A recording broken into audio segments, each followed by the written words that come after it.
Hi hello ನಮಸ್ಕಾರ welcome back to the brighting life YouTube channel. ನೋಡಿ ನನ್ನ ಅಂಗಳದಲ್ಲಿರುವ ಗಿಡಗಳು ಯಾವ ರೀತಿ ಇವೆ ಅಂತ ನೋಡ್ಕೊಳ್ಳಿ. ಇದೊಂದು ಸ್ವಲ್ಪ ಕಾಂಪೌಂಡ್ ಮೇಲೆ ಇಟ್ಟಿದ್ದೇನೆ 2 ಗಿಡ. ಮತ್ತು ನನ್ನ ಸಣ್ಣ ಸಣ್ಣ ಮಕ್ಕಳನ್ನು ನೋಡಿ. ಇದೆಲ್ಲ ಗಿಡ ನಾನೇ ಮಾಡಿದ ಗಿಡ, ಮನೆಯಲ್ಲಿ ನಾನೇ ರೆಡಿ ಮಾಡಿದ ಗಿಡ. ಈಗ ಸ್ವಲ್ಪ ದೊಡ್ಡದಾಗಿದೆ, ಅದಕ್ಕೆ ಈ ಒಂದು ಪಾಟಿಗೆ ಶಿಫ್ಟ್ ಮಾಡಿದ್ದೇನೆ ನೋಡಿ.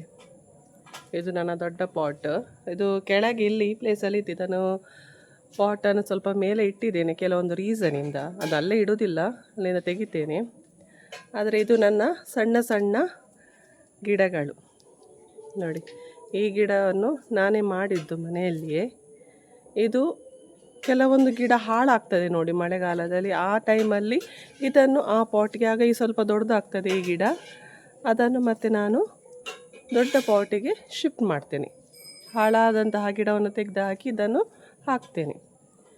ನನ್ನ ಗಿಡ ಹಾಳಾಯಿತು ಅಂತ ಟೆನ್ಷನ್ ಮಾಡಲಿಕ್ಕೆ ಇಲ್ಲ. ಹಾಗಂತ ಗಿಡ ಹಾಳಾಗಲಿ ಅಂತ ನಾವು ಮಾಡೋದಿಲ್ಲ. ಆದರೆ ಕೆಲವೊಂದು ಸಲ ವೆದರ್ ಡಿಫರೆನ್ಸಿಂದ ಹಾಳಾಗ್ತದೆ. ಆ ಸಂದರ್ಭದಲ್ಲಿ ನಾವು ಈ ರೀತಿಯಾಗಿ ನಾವು ಕೂಡ ಪ್ರೀ ಪ್ಲ್ಯಾನನ್ನು ಮಾಡ್ಕೋಬೇಕಾಗ್ತದೆ. ಇದೊಂದು 2 ಗಿಡವನ್ನು ಇಲ್ಲಿ ಇಟ್ಟಿದ್ದೇನೆ. ಇದು ನೋಡಿ ನನ್ನ ಅಂಗಳದಲ್ಲಿ ಇರುವಂತಹ ಗಿಡಗಳು. ಇದು ಗ್ರೋ ಬ್ಯಾಗಲ್ಲಿರುವಂತಹ ಗಿಡಗಳಿದೆಲ್ಲ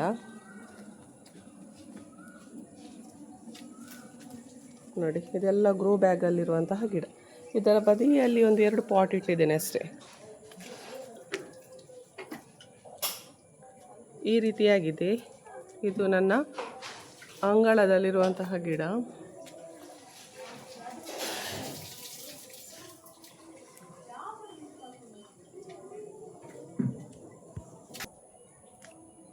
ಇದು ಕೂಡ ನಿಮಗೆ ಲಿಂಕಲ್ಲಿ ಹಾಕಿದ್ದೇನೆ. ಈ ಗ್ರೋ ಬ್ಯಾಗ್ ಬೇಕಾದಲ್ಲಿ ತೊಗೋಬೋದು. 15x15 ಇಂಚಿದ್ದು grow bag. ಇದು ಒಳ್ಳೆಯದುಂಟು. ಎಷ್ಟು ನೋಡಿ, ಇಷ್ಟು ದೊಡ್ಡ ಗಿಡ ಅದರಲ್ಲಿ ಹಿಡಿತದೆ. ಸಣ್ಣದಿರುವಾಗಲೇ ಹಾಕಿದ್ದು ನಾನು ಈ ಗ್ರೋ ಬ್ಯಾಗಲ್ಲಿ. ಈಗ ಇಷ್ಟು ದೊಡ್ಡದಾಗಿದೆ. ಇದು ಒಳ್ಳೆ ಗ್ರೋ ಬ್ಯಾಗ್. ನಾನು ಇದನ್ನು ಎಲ್ಲರಿಗೂ ಕೂಡ ರೆಫರ್ ಮಾಡ್ತೇನೆ. ಯಾಕೆಂದರೆ ಒಳ್ಳೆಯದುಂಟು, ಇದು ತುಂಬ ಒಳ್ಳೆಯದುಂಟು. ನನಗೆ ತುಂಬ ಇಷ್ಟ ಆಯಿತು ಈ ಗ್ರೋ ಬ್ಯಾಗ್.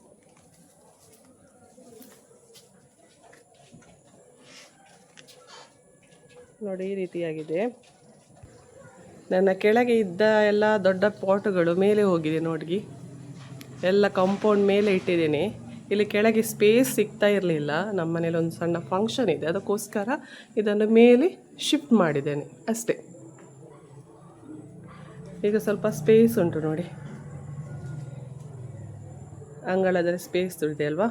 ಆ ಒಂದು ರೀಸನಿಗೋಸ್ಕರ ಈ ದೊಡ್ಡ ಪಾಟ್ಗಳನ್ನು ಶಿಫ್ಟ್ ಮಾಡಿದ್ದೇನೆ. ಇದನ್ನು ಶಿಫ್ಟ್ ಮಾಡಲಿಕ್ಕಿದೆ ಫ್ಯೂಚರಲ್ಲಿ, ಅಂದರೆ ಮಳೆಗಾಲ ಹೋಗಲಿ ಅಂತ ಇಲ್ಲಿ ಇಟ್ಟಿದ್ದೇನೆ ಅಷ್ಟೇ. ಆಮೇಲೆ ಬಿಸಿಲಿರುವ ಕಡೆಗೆ ನಾನು ಇದನ್ನು ಶಿಫ್ಟ್ ಮಾಡ್ತೇನೆ. ಮಳೆ ಮುಗಿಯೋ ತನಕ ಅಂಗಳದಲ್ಲೇ ಇಡ್ತೇನೆ ಇದನ್ನು. ಯಾಕೆಂದರೆ ಮೇಲೆ ಈ ರೀತಿ ಶೀಟ್ ಇದೆ, ಅದಕ್ಕೋಸ್ಕರ. ನಮ್ಮ ಮಲ್ಲಿಗೆ ಗಿಡಕ್ಕೆ ತುಂಬಾ ಬಿಸಿಲು ಬೇಕು ಅಲ್ವಾ, ಆ ಒಂದು ರೀಸನ್ ಇದೆ ನೋಡಿ. ಸ್ವಲ್ಪ ಗಿಡ ಇಲ್ಲಿಟ್ಟಿದ್ದೇನೆ. ಒಂದು 3 ಪಾಟ್, ದೊಡ್ಡ 3 ಪಾಟ್ ಇಲ್ಲಿದೆ. ಮಿಡ್ಲಲ್ಲಿ ಒಂದು ಸಣ್ಣದಿದೆ. ಮತ್ತು ಇದೆಲ್ಲ ಸಣ್ಣ ಸಣ್ಣ ಗಿಡ ನಾನು ಮಾಡಿಟ್ಟದ್ದು. ಅದರಲ್ಲಿ ಕೆಲವೊಂದು ಹಾಳಾಗಿದೆ, ಕೆಲವೊಂದು ಜೀವ ಹಿಡ್ದಿದೆ, ಮತ್ತು ಕೆಲವು ಇದೆ.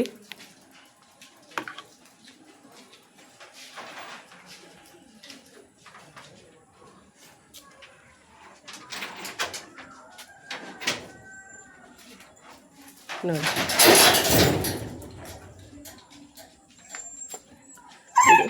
ಇದು ಸಣ್ಣ, ನಾನು ವಿಡಿಯೋ ಮಾಡ್ತಾ ಇದ್ದೇನೆ. ಇದು ಏನು ಮಾಡ್ತಿದ್ದಾಳೆ ಅಂತ ಇದು ನೋಡಿ. ಇದು ನಮ್ಮ ಮನೆ ನಾಯಿ ಬ್ರೂಣೋ ಅಂತ ನೋಡಿ. ಹೊರಗೆ ಕರ್ಕೊಂಡು ಹೋಗ್ಲಿಕ್ಕೆ ಬೊಬ್ಬೆ ಆಗ್ತಿತ್ತು ಆಗದಿಂದ. ಇದು ನೋಡಿ, ಈ ಗಿಡವನ್ನು ನಾನು ಇದರಲ್ಲಿ ಇಟ್ಟು, ಅಂದರೆ ಇಲ್ಲಿ ಸ್ವಲ್ಪ ಬಿಸಿಲು ಕಡಿಮೆ ಬೀಳ್ತದೆ. ಇದು ಗಿಡ ಎಲ್ಲ ಅಡ್ಡ ಇದೆ ಅಲ್ವಾ, ಆ ಒಂದು ರೀಸನ್ಗೆ ಇದನ್ನು ಇಲ್ಲಿ ಇಟ್ಟಿದ್ದೇನೆ. ಇಲ್ಲಿ ಸ್ವಲ್ಪ ಕೆಲವೊಂದು ಜೀವ ಹಿಡಿತದೆ, ಕೆಲವೊಂದು ನೋಡಿ ಇದೆಲ್ಲ ಸತ್ತು ಹೋದಾಗಿದೆ. ಇದೆಲ್ಲ ತೆಗಿತೇನೆ. ಜೀವ ಇದ್ದದ್ದನ್ನು ಅದರಲ್ಲಿ ಬಿಡ್ತೇನೆ. ಮತ್ತು ಸ್ವಲ್ಪ ಅದಕ್ಕೆ ಬೇರು ಬಂದ ನಂತರ ಅದನ್ನು ನಾನು ಶಿಫ್ಟ್ ಮಾಡ್ತೇನೆ ದೊಡ್ಡ ಪಾಟಿಗೆ. ನೋಡಿ ಇಲ್ಲಿ ಕೂಡ ಇಟ್ಟಿದ್ದೇನೆ. ಸಣ್ಣ ಸಣ್ಣ ಗಿಡಗಳು ನೋಡ್ಬೋದು.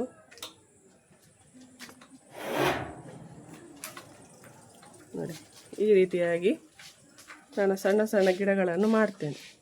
ನೋಡಿ ಅದರಲ್ಲಿ ಕೆಲವು ಸತ್ತು ಹೋಗಿದೆ, ಕೆಲವೊಂದು ಜೀವ ಇದೆ ಇದರಲ್ಲಿ. ಇದು ಒಂದು ರೀಸೆಂಟಾಗಿ ನಾನು ಮಾಡಿದಷ್ಟೇ. ಎಲ್ಲವೂ ನಾವು ಮಾಡಿದ್ದು ಬದುಕ್ತದೆ ಅಂತ ಹೇಳಲಿಕ್ಕೆ ಆಗೋದಿಲ್ಲ. ಆದರೆ ಬದುಕಿದ್ದು ನಮ್ಮದಲ್ವಾ. ಇದೆಲ್ಲ ದಾಸವಾಳ ಗಿಡಗಳೆಲ್ಲ ಎಲ್ಲ ಮಿಕ್ಸ್ ಇದೆ. ಸ್ವಲ್ಪ ಜಾಗದಲ್ಲಿ ಎಲ್ಲ ಹಾಕಿದ್ದೇನೆ. 3 ಕಂಗಿನ ಮರ ಇದೆ ಇದರಲ್ಲಿ. ನೋಡಿ ಈ ರೀತಿಯಾಗಿ ಬಜ್ಜೆ ಆಗಿದೆ. ಅಡಿಕೆ ಬಜ್ಜೆ ತುಡುವಲ್ಲಿ ಅಡಿಕೆ ಆಗಿದೆ ಸ್ವಲ್ಪ. ಈಗಷ್ಟೇ ಆಗಲಿಕ್ಕೆ ಸ್ಟಾರ್ಟ್ ಆಗೋದಷ್ಟೇ ಅದು.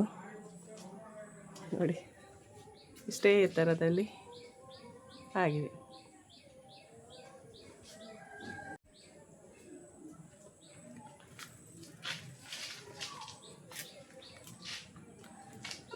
ಇದೊಂದು ಪಿಂಕ್ ಕಲರ್, ಇದು ಕೇಪ್ಲ ಹೂ. ನೋಡಲಿಕ್ಕೆ ತುಂಬ ಚೆನ್ನಾಗಿರ್ತದೆ. ಇದು ನಮ್ಮ ಮನೆ ಎದುರುಗಡೆಯಲ್ಲಿ ನೆಟ್ಟಿದ್ದೇನೆ.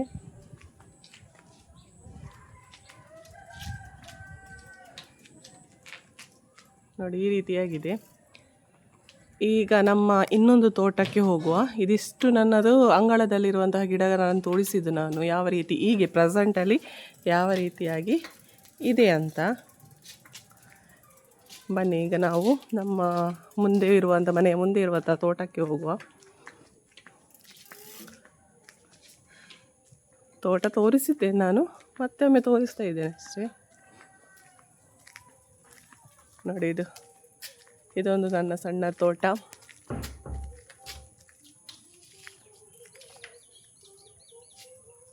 ನೋಡಿ ಹೇಗಿದೆ ಅಂತ ಹೇಳಿ ಕಮೆಂಟಲ್ಲಿ.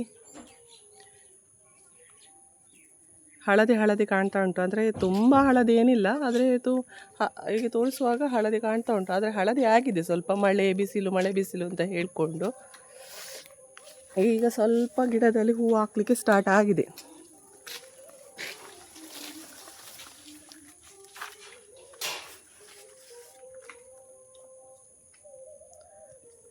ನೋಡಿ ಗಿಡದಲ್ಲಿ ಹೂ ಕಾಣ್ತಾ ಇದೆಯಾ?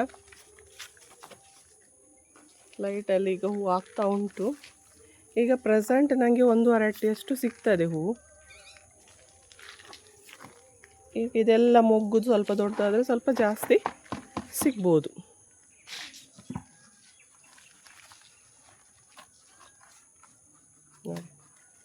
ನಾನು ಯಾಕೆ ಈ ತೋಟಕ್ಕೆ ಬಂದೆ ಅಂತ ಹೇಳಿದರೆ, ಗಿಡಕ್ಕೆ ಗೊಬ್ಬರ ಹಾಕಲಿಕ್ಕೆ ಇದೆ ನನಗೆ.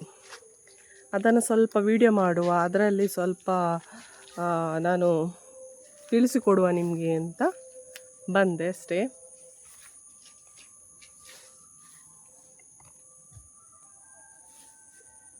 ನೋಡಿ ವ್ಯೂಸ್ ನೋಡಿ ನನ್ನದು ತೋಟದ್ದು. ನನ್ನ ಹಸ್ಬೆಂಡ್ ರೆಡಿಯಾಗಿದ್ದಾರೆ ಗಿಡಕ್ಕೆ ಗೊಬ್ಬರವನ್ನು ಹಾಕಲಿಕ್ಕೆ.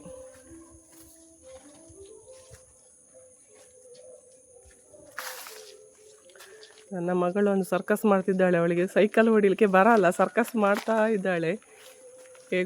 ಹೇಗಾದರೂ ಬಿಡಬೇಕು ಅಂತ.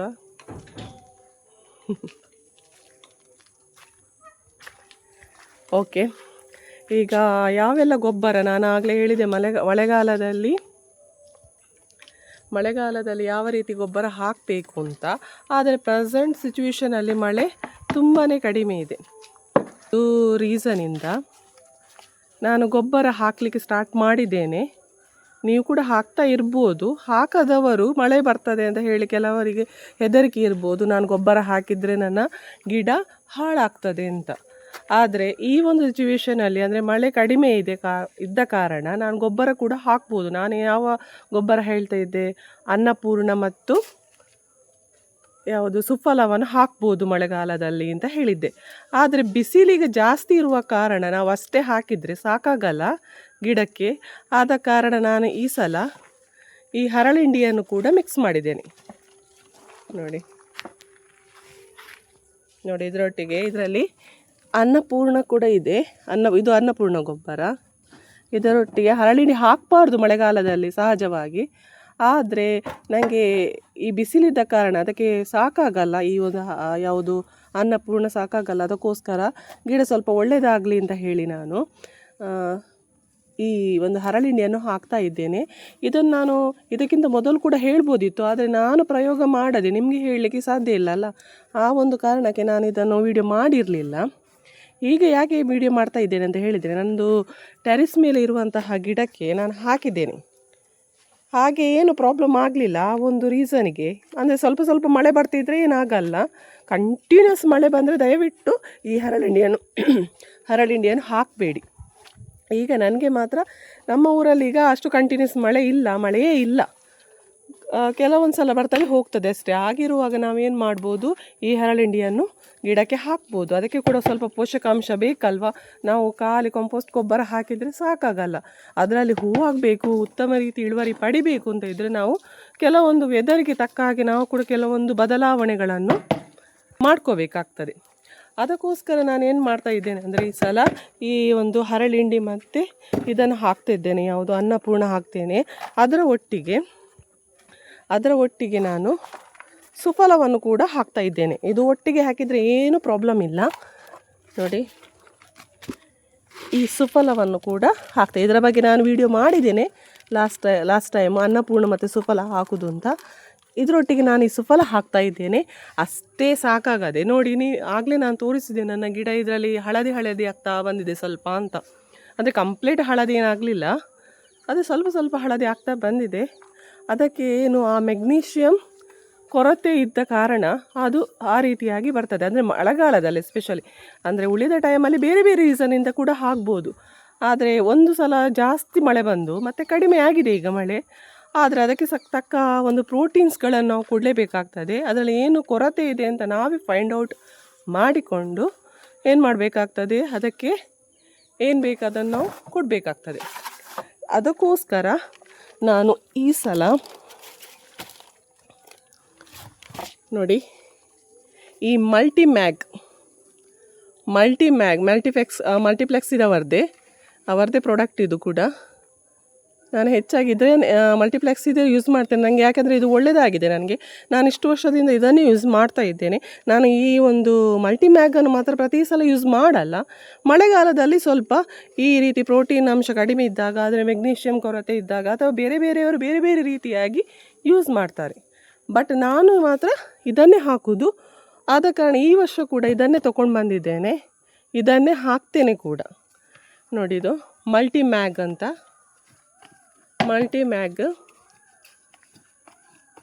ಫರ್ಟಿಲೈಸರ್. ಇದು ಮೆಗ್ನೀಷಿಯಮ್ ಸಲ್ಫೇಟ್ ಅಗ್ರಿಕಲ್ಚರಲ್ ಗ್ರೇಡ್ ಅಂತ ಕೊಟ್ಟಿದ್ದಾರೆ.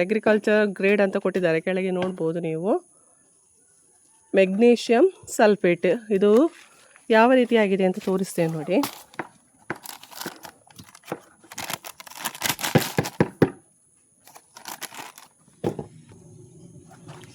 ನೋಡಿ ಇದನ್ನು ಹಾಕ್ತಾ ಇದ್ದೆ ನೋಡಿ, ಯಾವ ರೀತಿ ಇದೆ ಅಂತ ನೋಡಿ. ಸಕ್ಕರೆಯ ರೀತಿಯಲ್ಲಿ ಇದೆ ಇದು ನೋಡಿ. ಇಷ್ಟು ಹಾಕಬೇಡಿ, ಇದು ತಪ್ಪಿ ಬಿತ್ತು ನನ್ನ ಕೈಯಲ್ಲಿ. ಇಷ್ಟು ಹಾಕಲಿಕ್ಕಿಲ್ಲ. ಇದು ಕೂಡ ಒಂದೇ ಸ್ಪೂನಷ್ಟು ಹಾಕಿದರೆ ಸಾಕು, 1 ಸ್ಪೂನ್ 1.5 ಸ್ಪೂನ್ ಹಾಕಿದರೆ ಸಾಕು, ಇಷ್ಟು ಬೇಡ. ಇದು ಎಲ್ಲ ಹಾಕಲ್ಲ ಅವರು ನೋಡಿ. ಈ ರೀತಿಯಾಗಿ ನೋಡಿ, ಅವರ ಕೈಯಲ್ಲಿ ಉಂಟು ಇನ್ನೂ ಕೂಡ ನೋಡಿ. ಎಲ್ಲ ಹಾಕಬೇಡಿ, ಅದು ತಪ್ಪಿ ಬಿದ್ದದ್ದು. ಇದನ್ನು 2 ಗಿಡಕ್ಕೆ ಹಾಕ್ತಾ ಇದ್ದೇವೆ ನೋಡಿ. ಅಷ್ಟು ಕೈಯಲ್ಲಿ ಬಿದ್ದದ್ದನ್ನು 2 ಗಿಡಕ್ಕೆ ಹಾಕಿದ್ದೇನೆ. ಇದು ಕೂಡ ಹಾಗೆ ನಾವು ಸುಫಲವನ್ನು ಹೇಗೆ ಯೂಸ್ ಮಾಡ್ತೇವೆ ನೋಡಿ, ಬುಡಕ್ಕೆ ಹಾಕಬೇಡಿ, ಅದರ ಸೈಡಲ್ಲಿ ಈ ರೀತಿಯಾಗಿ ಹಾಕಬೇಕು. ಅದು ಹಾಕಿದ ನಂತರ ಈ ಸುಫಲವನ್ನು ಹಾಕಬೇಕು. ಇದು ಕೂಡ ನಮಗೆ ಮೆಜರ್ ಗೊತ್ತಿರುವ ಕಾರಣ ಕೈಯಲ್ಲೇ ಹಾಕ್ತೇವೆ ನಾವು. 1 ಸ್ಪೂನ್ನಷ್ಟು ಸುಫಲವನ್ನು ಈ ರೀತಿ ಸುತ್ತ ಹಾಕಬೇಕು. ಅದನ್ನು ಕೂಡ ನಾವು ದೂರದಲ್ಲೇ ಹಾಕಬೇಕು, ಅದರ ಬುಡಕ್ಕೆ ತಾಗೋ ಹಾಕಿ ಹಾಕಬಾರ್ದು. ಇದೀಗ 1 ಗಿಡಕ್ಕೆ ಹಾಕಿದ್ದು, ಈ ಗಿಡಕ್ಕೆ ಹಾಕಿದ್ರು ನೋಡಿ. ಈಗ ಇನ್ನೊಂದು ಗಿಡಕ್ಕೆ ಹಾಕ್ತಾ ಇದ್ದಾರೆ. ಇದು ನೋಡಿ, ಇಷ್ಟು ದೂರದಲ್ಲಿ ಹಾಕಬೇಕು. ಯಾವುದು ಮಲ್ಟಿಮ್ಯಾಗ್ ಮತ್ತು ಸುಫಲ ಇದೆ, ಎರಡನ್ನೂ ಕೂಡ ಸ್ವಲ್ಪ ದೂರದಲ್ಲೇ ಹಾಕಬೇಕು. ಆ ನಂತರ ಇದು ನಿಮಗೆ ನಾನು ಆಗಲೇ ಹೇಳಿದೆ, ಅನ್ನಪೂರ್ಣ ಮತ್ತು ಹರಳಿಂಡಿ ಅದರ ಮಿಶ್ರಣ. ಇದು ಒಟ್ಟಿಗೆ ಮಾಡಿ, ಮೊದಲೆಲ್ಲ ನಾನು ಕೂಡ ಸಪ್ರೇಟಾಗಿ ಹಾಕ್ತಾಯಿದ್ದೆ. ಈಗ ಅದು ಎರಡೆರಡು ಕೆಲಸ ಮಾಡೋದು ಬೇಡ ಅಂತ ಹೇಳಿಕೊಂಡು ಎರಡರ ಮಿಶ್ರಣವನ್ನು ಒಟ್ಟಿಗೆ ಮಾಡಿ ಅದನ್ನು ಈ ರೀತಿಯಾಗಿ ಹಾಕ್ತಾ ಇದ್ದೇನೆ. ಫಸ್ಟಿಗೆ ನಾನು ಏನು ಹೇಳಿದೆ, ಫಸ್ಟಿಗೆ ಮಲ್ಟಿಮ್ಯಾಗ್ ಹಾಕಬೇಕು, ಮತ್ತು ಸುಫಲ, ಅದರ ಮೇಲೆ ಹರಳಿ ಹಿಂಡಿ ಮತ್ತು ಅನ್ನಪೂರ್ಣದ ಮಿಶ್ರಣವನ್ನು ಹಾಕಬೇಕು. ಆದರೆ ಒಂದು ನೆನಪಲ್ಲಿ ಇಟ್ಟುಕೊಳ್ಳಿ, ನಾವೀಗ ನಾನು ಆಗಲೇ ಹೇಳಿದೆ ಅನ್ನಪೂರ್ಣ ಹಾಕ್ತಾ ಇದ್ದೇನೆ, ಅದರ ಒಟ್ಟಿಗೆ ಮಿಕ್ಸ್ ಮಾಡಿ ನಾನು ಹರಳಿಂಡಿಯನ್ನು ಕೂಡ ಹಾಕಿದ್ದೇನೆ ಅಂತ ಹೇಳಿದ್ದೇನೆ. ಆದರೆ ನೀವೇನು ಮಾಡಬೇಕಂದ್ರೆ ಇದನ್ನು ಸ್ವಲ್ಪ ಮೇಲೆ ಹಾಕಬೇಡಿ, ಯಾಕೆಂದರೆ ಮಳೆ ಯಾವಾಗ ಬರ್ತದೆ ಅಂತ ಹೇಳಲಿಕ್ಕೆ ಆಗೋದಿಲ್ಲ ನಮಗೆ. ಆದ ಕಾರಣ ಈ ರೀತಿಯಾಗಿ ಮೊದಲು ನೋಡಿ, ಈ ರೀತಿಯಾಗಿ ಮಣ್ಣು ತೆಗೆದು ಸುತ್ತ ಮಣ್ಣನ್ನು ಫಸ್ಟ್ ತೆಗೆದು ಅರ್ಧದ ಇಟ್ಟು ಆಮೇಲೆ ನಾನು ಗೊಬ್ಬರ ಹಾಕೋ ಪ್ರೊಸೀಜರ್ ಹೀಗೆಯೇ. ಆದರೆ ಲಾಸ್ಟ್ ಟೈಮ್ ನಿಮಗೆ ತೋರಿಸಿದ್ದೇನೆ, ಮಳೆ ಆಗ ಇತ್ತು, ಆದ ಕಾರಣ ನಾನು ಮೇಲೆ ಮೇಲೆ ಸ್ವಲ್ಪ ಹಾಕಿದ್ದನ್ನು ತೋರಿಸಿದ್ದೇನೆ ನಿಮಗೆ. ಆದರೆ ಈ ಸಲ ಮಾತ್ರ ಈ ರೀತಿ ಗೊಬ್ಬರ ಹಾಕುವಾಗ, ಸ್ಪೆಷಲಿ ಅನ್ನಪೂರ್ಣದೊಟ್ಟಿಗೆ ಏನು ಹರಳಿಂಡಿ ಹಾಕ್ತಾ ಇದ್ದೀರಲ್ವ, ಆ ಸಂದರ್ಭದಲ್ಲಿ ನೀವು ಏನು ಮಾಡಬೇಕಂದ್ರೆ ಈ ರೀತಿ ಅರ್ಧ ಮಣ್ಣನ್ನು ತೆಗೆದು ಆಮೇಲೆ ಹಾಕಬೇಕು. ಯಾಕೆ ಅಂತ ಹೇಳಿದರೆ ಬಂದಾಗ ಮಳೆ ಸಪೋಸ್ ಬಂದರೆ ಮೇಲೆ ಅದು ಬೀಳ್ತದೆ, ಮೇಲೆ ಬಿದ್ದಾಗ ಅದರಲ್ಲಿ ಹುಳ ಆಗುವ ಚಾನ್ಸಸ್ ಇರ್ತದೆ. ಆ ಹುಳ ಆಗದಾಗೆ ನಾವು ಅದನ್ನು ಪ್ರೊಟೆಕ್ಟ್ ಮಾಡಬೇಕು ಅಂತ ಹೇಳಿದರೆ ಮಣ್ಣಿನ ಅಡಿಗೆ ಹಾಕಿದರೆ ಅದು ಏನು ಪ್ರಾಬ್ಲಮ್ ಆಗಲ್ಲ, ಆದಷ್ಟು ಅದು ಎಳೆದುಕೊಳ್ತದೆ. ನಾವು ನೀರು ಕೊಟ್ಟಾಗ ಅದಕ್ಕೆ ಅದರೊಟ್ಟಿಗೆ ಎಳೆದುಕೊಳ್ತದೆ. ಅದಕ್ಕೋಸ್ಕರ ನಾವು ಈ ರೀತಿಯಾಗಿ ಮಾಡೋದು. ಈಗ ನಾನು ಗೊಬ್ಬರ ಹಾಕೋ ಪ್ರೊಸೀಜರ್ ಹೇಗೆ ಅಂತ ಗೊತ್ತಾಯ್ತಲ್ಲ ನಿಮಗೆ. ನೋಡಿ, ಮೊದಲಿಗೆ ಗಿಡದಲ್ಲಿರುವ ಕಸವನ್ನು ಈ ರೀತಿಯಾಗಿ ತೆಗಿಬೇಕು. ಈ ರೀತಿಯಾಗಿ ಕಸವನ್ನು ತೆಗೆದು ಆಮೇಲೆ ಅದರಲ್ಲಿ ಅರ್ಧ ಮಣ್ಣನ್ನು ತೆಗಿಬೇಕು. ನೋಡಿ, ಈ ರೀತಿ ಮೊಗ್ಗೆ ಬಿಡ್ತಾ ಬಂದಿದೆ. ಅದಕ್ಕೆ ನಾವು ಏನಾದರೂ ಪೋಷಕಾಂಶ ಕೊಡಲಿಲ್ಲ ಅಂದರೆ ಏನಾಗ್ತದೆ, ಕೆಲವರು ಕೇಳ್ತಿರಲ್ವ, ಮೊಗ್ಗು ಕೆಂಪಾಗ್ತಾ ಇದೆ, ಹುಳ ಬಂದಿದೆ, ಇದೆಲ್ಲ ಪ್ರಾಬ್ಲಮ್ಸ್ಗಳೆಲ್ಲ ಸ್ಟಾರ್ಟ್ ಆಗ್ತದೆ. ಅದಕ್ಕೋಸ್ಕರ ನಾವು ಈ ಮೊಗ್ಗು ಬಿಡುವ ಟೈಮಲ್ಲಿ ಅಥವಾ ಅದರ ಮೊದಲು ಸಹ ಕೊಡ್ಬೋದು. ನಾನು ಸ್ವಲ್ಪ ಲೇಟೇ ಆಯಿತು ಇದಕ್ಕೆ ಗೊಬ್ಬರ ಹಾಕುವಾಗ ಕೆಲವೊಂದು ರೀಸನಿಂದ. ಆದರೆ ಈಗಾದರೂ ಸ್ವಲ್ಪ ಹಾಕುವ ಅಂತ ಬಂದಿದ್ದೇನೆ. ಈಗ ನನ್ನ ಹಸ್ಬೆಂಡ್ ಮಾಡ್ತಾ ಇದ್ದಾರೆ, ನಾನು ಸ್ವಲ್ಪ ವೀಡಿಯೋ ಮಾಡ್ತಾ ಇದ್ದೇನೆ, ಮತ್ತು ನಾನು ಕೂಡ ಸೇರ್ತೇನೆ ಒಟ್ಟಿಗೆ. ಯಾಕೆಂದರೆ ಇಷ್ಟು ಗಿಡಕ್ಕೆ ಗೊಬ್ಬರ ಹಾಕೋದು ಒಬ್ಬರಾಗೆ ಸಾಧ್ಯ ಇಲ್ಲ. ಸಂಜೆ ಆಗಿದೆ, ಮೊದಲೇ ನಾನು ಕೂಡ ಸೇರಬೇಕಾಗ್ತದೆ. ನೋಡಿ, ಈ ರೀತಿಯಾಗಿ ಮಣ್ಣನ್ನು ಫಸ್ಟಿಗೆ ಕಸ ತೆಗೆದು ಅದರ ಕಸಗಡ್ಡಿ ಏನೆಲ್ಲ ಇದೆ ಅದೆಲ್ಲ ಕ್ಲೀನ್ ಮಾಡಿ ಗಿಡವನ್ನು ಯಾವಾಗಲೂ ಇದೇ ಪ್ರೊಸೀಜರ್ ಮಾಡಬೇಕು. ಮತ್ತು ಈ ರೀತಿಯಾಗಿ ಸುತ್ತಲೂ ಈ ಮಣ್ಣನ್ನು ತೆಗಿಬೇಕು. ಯಾವಾಗಲೂ ಈ ರೀತಿ ಮಾಡಿದರೆ ತುಂಬಾ ಉತ್ತಮ. ನಾನು ಗೊಬ್ಬರ ಹಾಕೋದು ಹೀಗೇ. ಆದರೆ ಈ ಟೈಮಲ್ಲಿ ಅಂತೂ ಮಸ್ಟಾಗಿ ನೀವು ಗೊಬ್ಬರ ಹಾಕೋದಾದರೆ ಇದೇ ರೀತಿಯಾಗಿ ಮಾಡಿ. ನೋಡಿ ಇಷ್ಟು ಮಣ್ಣು ತೆಗೆದಿದೆ. ನೋಡಿ, ಈ ಗಿಡದಿಂದ ಇಷ್ಟು ಮಣ್ಣನ್ನು ತೆಗೆದಿದೆ. ಈಗ ಅದಕ್ಕೆ ಮಲ್ಟಿಮ್ಯಾಗನ್ನು ಹಾಕ್ತಾ ಇದ್ದೆ. ನೋಡಿ ಇಷ್ಟೇ ಸಾಕು, ಒಂದು ಗಿಡಕ್ಕೆ ಇಷ್ಟೇ ಸಾಕು. ಸಕ್ಕರೆ ಆಗಿ ಉಂಟು ಅದು ನೋಡಲಿಕ್ಕೆ, ಸೇಮ್ ಸಕ್ಕರೆ ಟೈಪಲ್ಲೇ ಇದೆ. ನೋಡಿ, ಈ ರೀತಿಯಾಗಿ ಸುತ್ತ ಬುಡಕ್ಕೆ ಟಚ್ ಮಾಡಬೇಡಿ, ಅದರ ಸುತ್ತ ಹಾಕಬೇಕು. ಇದು ಮೆಗ್ನೀಷಿಯಮ್ ಸಲ್ಫೇಟ್ ಅಲ್ವಾ, ಗಿಡಕ್ಕೆ ಸ್ವಲ್ಪ ಒಳ್ಳೆಯ ಒಂದು ಶಕ್ತಿಯನ್ನು ಕೊಡ್ತದೆ ಇದು. ಆಮೇಲೆ ನೋಡಿ ಯಾವ್ಯಾವ ಈ ರೀತಿಯಾಗಿ ಸುಫಲವನ್ನು ಹಾಕಬೇಕು ಅದರ ಮೇಲೆ. ಈ 4 ಒಟ್ಟಿಗೆ ಹಾಕ್ಬೋದು, ಏನು ಪ್ರಾಬ್ಲಮ್ ಇಲ್ಲ. ಇದರ ನಂತರ ಗೊಬ್ಬರವನ್ನು ಹಾಕೋದು ಆ್ಯಸ್ ಯೂಶ್ವಲ್, ಯಾವಾಗಲೂ ಇದೇ ರೀತಿಯಾಗಿ ಮಾಡೋದು. ಇದು ಸ್ಪೆಷಲ್ ಅಂದರೆ ಒಂದು ಮಲ್ಟಿಮ್ಯಾಗನ್ನು ಹಾಕೋದು ನಿಮಗೆ ಈ ವಿಡಿಯೋದೆಲ್ಲ ತೋರಿಸ್ಬೇಕು ಅಂತ ಇತ್ತು, ಅದಕ್ಕೋಸ್ಕರ ವಿಡಿಯೋ ಮಾಡಿದೆ ಇದನ್ನು. ಗಿಡ ಹಳದಿ ಆಗಿದೆ ಮೇಡಮ್, ಇದು ಗೆಲ್ಲು ಸಾಯ್ತಾ ಉಂಟು, ಇದೆಲ್ಲ ಪ್ರಾಬ್ಲಮ್ಗೆ ಸೊಲ್ಯೂಷನ್ ಇದು. ಯಾವುದು ಮಲ್ಟಿಮ್ಯಾಗ್ ಹಾಕಿದರೆ ಅಂದರೆ ಅದು ಸಲ್ಫೇಟ್ ಅಲ್ವಾ, ಮೆಗ್ನೀಷಿಯಮ್ ಸಲ್ಫೇಟ್ ಇದೆ ಅದರಲ್ಲಿ, ಅದಕ್ಕೆ ಗಿಡಕ್ಕೆ ಸ್ವಲ್ಪ ಶಕ್ತಿ ಕೊಡ್ತದೆ ಅದು. ನೋಡಿ, ಈ ರೀತಿಯಾಗಿ ಮತ್ತೆ ಮಣ್ಣನ್ನು ತೆಗೆದಿಟ್ಟ ಮಣ್ಣನ್ನು ಮುಚ್ಚಬೇಕು ಅದಕ್ಕೆ. ಈಗ ನೋಡಿ, ಅಲ್ಲಿ ಏನಾದರೂ ಗೊಬ್ಬರ ಕಾಣ್ತಾ ಇದೆ ನೋಡಿ, ಎಷ್ಟು ನೀಟಾಗಿ ಕ್ಲೀನ್ ಆಯ್ತಲ್ವ. ಈ ರೀತಿಯಾಗಿ ಗೊಬ್ಬರವನ್ನು ನಾವು ಹಾಕಬೇಕು. ನನ್ನ ವಾಯ್ಸಲ್ಲಿ ಸ್ವಲ್ಪ ವೇರಿಯೇಷನ್ ಕಾಣ್ತಾ ಇರ್ಬೋದು ನನಗೆ, ಅಂದರೆ ಫೀವರ್ ಇತ್ತು. ಸೊ ಹಾಗೆ ವಿಡಿಯೋ ಕೂಡ ಅಪ್ಲೋಡ್ ಮಾಡಲಿಕ್ಕೆ ಆಗಲಿಲ್ಲ. ಮೊಗ್ಗು ಆಗ್ತಾ ಬಂದಿದೆ.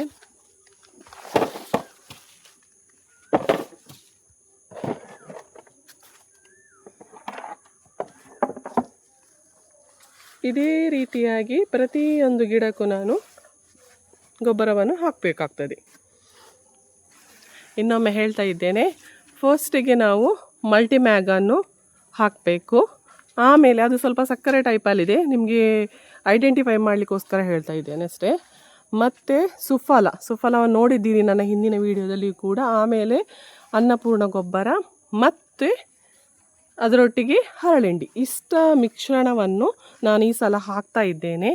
ಇದು ಗಿಡ ಒಳ್ಳೆ ರೀತಿ ಬೆಳೆಯಲಿಕ್ಕೆ ಮತ್ತು ಅದರಲ್ಲಿ ಏನಾದರೂ ಪ್ರಾಬ್ಲಮ್ ಬರದ ಹಾಗೆ, ಪೊಟ್ಯಾಷಿಯಮ್ ಈ ರೀತಿ ಎಲ್ಲ ಪ್ರಾಬ್ಲಮ್, ಈಗ ಮನುಷ್ಯರಿಗೆ ಹೇಗೆ ಒಂದೊಂದು ಪ್ರಾಬ್ಲಮ್ಸ್ ಬರ್ತದೆ ನೋಡಿ, ವಿಟಮಿನ್ ಟ್ಯಾಬ್ಲೆಟ್ಸ್ ನಮಗೆ ಕೊಡ್ತಾರೆ ನೋಡಿ, ಹಾಗೆ ಕೂಡ ನಾವು ಇದಕ್ಕೆ ಸ್ವಲ್ಪ ಬೂಸ್ಟ್ ಆಗಲಿ ಅಂತ, ಎನರ್ಜಿ ಬೂಸ್ಟ್ ಆಗಲಿ ಅಂತ ನಾವು ಇದನ್ನೆಲ್ಲ ಮಾಡಲೇಬೇಕಾಗ್ತದೆ, ಸ್ಪೆಷಲಿ ಮಳೆಗಾಲದಲ್ಲಿ. ನಮ್ಮ ಸೈಡಲ್ಲಿ ಅಷ್ಟು ಮಳೆ ಇಲ್ಲ, ಈಗ ಮಳೆಯೇ ಇಲ್ಲ, ಅಷ್ಟು ಅಲ್ಲ ಮಳೆಯೇ ಇಲ್ಲ, ಕಡಿಮೆ ಆಗಿದೆ ಫುಲ್. ನಿಮ್ಮ ಸೈಡಲ್ಲಿ ಹೇಗೆ ಉಂಟು, ನಿಮ್ಮ ಊರಿನ ವೆದರ್ ಹೇಗೆ ಉಂಟು ಅಂತ ಕಮೆಂಟ್ ಮಾಡಿ. ಹಾಗೆ ಏನಾದರೂ ಡೌಟ್ಸ್ ಇದ್ದರೆ ಕಮೆಂಟಲ್ಲಿ ಕೇಳಿ, ಅದಕ್ಕೆ ಆನ್ಸರನ್ನು ನಾನು ಮಾಡ್ತೇನೆ. ಇದಿಷ್ಟು ಇವತ್ತಿನ ವಿಡಿಯೋ ಇಷ್ಟ ಆದಲ್ಲಿ ಲೈಕ್ ಮಾಡಿ, ಶೇರ್ ಮಾಡಿ, ಹಾಗೆಯೇ ಸಬ್ಸ್ಕ್ರೈಬ್ ಮಾಡದೆ ನೋಡ್ತಾ ಇರೋರು ಸಬ್ಸ್ಕ್ರೈಬ್ ಮಾಡಿಕೊಂಡು ನನ್ನ ವಿಡಿಯೋವನ್ನು ನೋಡಿ. Till then take care and bye bye.